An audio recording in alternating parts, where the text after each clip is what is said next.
Olá a todos e a todas, sejam bem-vindos ao canal da Monografia Perfeita e hoje nós vamos continuar falando sobre tipos de pesquisa. Sim, são vários tipos de pesquisa e como eu falei nos vídeos anteriores, é importante para você principalmente saber organizar suas ideias, porque se você compreende qual é o tipo, quais são as características, você sabe abordar e estruturar a sua pesquisa, abordar o tema e estruturar a sua pesquisa de uma forma mais eficiente.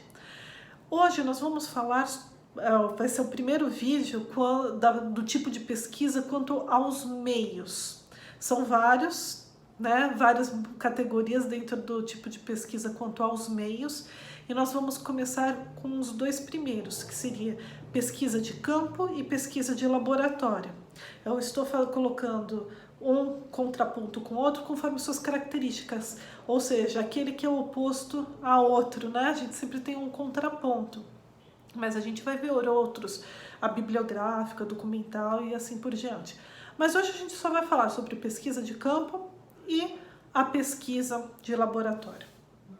Esses dois tipos de pesquisa, quanto aos meios, ou seja, meios empregados para o desenvolvimento da pesquisa, estão um pouco comprometidos em razão da pandemia, mas quando passar vai voltar ao normal, então é bom que você saiba de qualquer forma.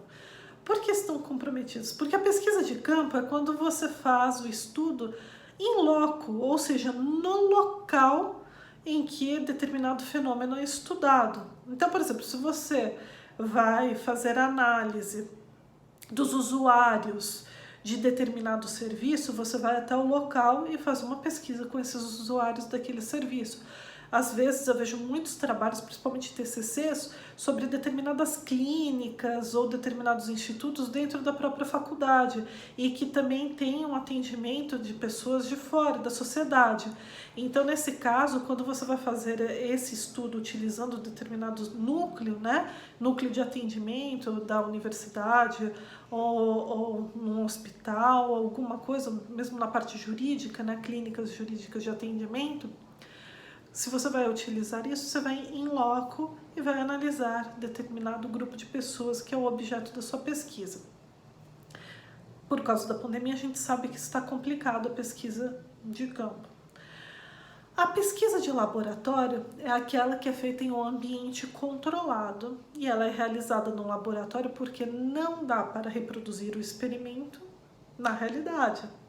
É muito difícil, então eu faço uma simulação, eu faço um experimento no laboratório para constatar determinados resultados e é claro, quando depois eu transponho os resultados dessa pesquisa laboratorial na realidade, pode ser que outros elementos externos, constantes na vida concreta, acabem influenciando e alterando os resultados. Então é por isso que primeiro eu preciso analisar, eu consigo fazer a pesquisa de campo? Não, não consigo. Então eu opto por uma pesquisa laboratorial, é o caso, por exemplo, de experimentos químicos, né?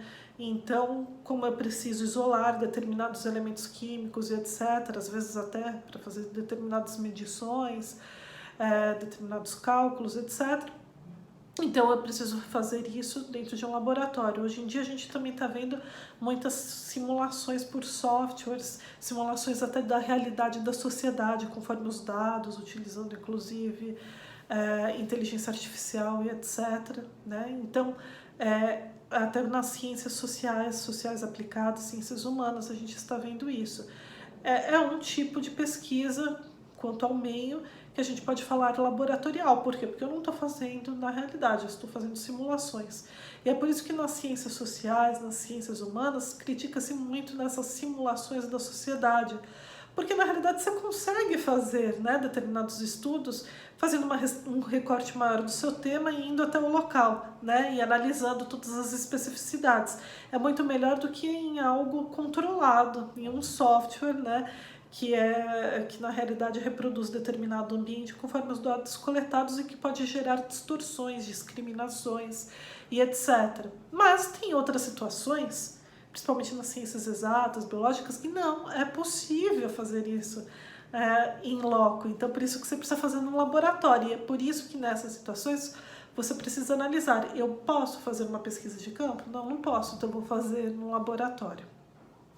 Então, praticamente esse é o critério da escolha.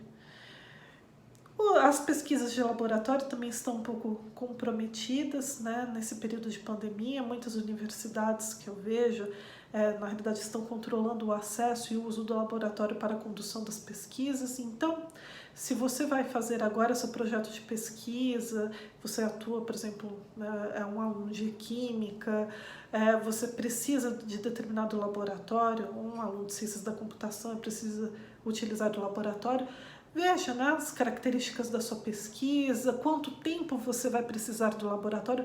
Tente fazer determinados recortes que façam com que você utilize o menor tempo possível. Por quê? Porque o uso dos laboratórios está sendo realizado por meio de agendamentos.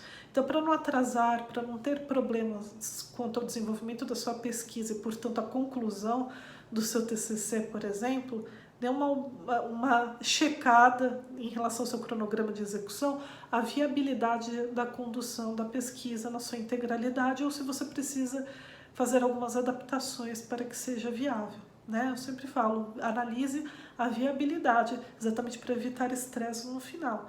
Aquilo que é planejado elimina o máximo possível de surpresas em momentos posteriores. Então, se a gente está diante de algumas adversidades agora decorrentes da pandemia, a gente precisa calcular isso no nosso projeto. Bem, pessoal, essas são as características do tipo de pesquisa quanto ao meio, a pesquisa de campo, a pesquisa laboratorial. Espero que vocês tenham gostado. Se gostaram, como eu sempre peço, curtam, comentem, compartilhem. Para nós é muito importante disseminar o nosso conteúdo para os jovens pesquisadores. E até no nosso próximo vídeo nós vamos continuar com a temática do tipo de pesquisa quanto aos meios. Nós vamos abordar a questão da pesquisa documental e a pesquisa bibliográfica.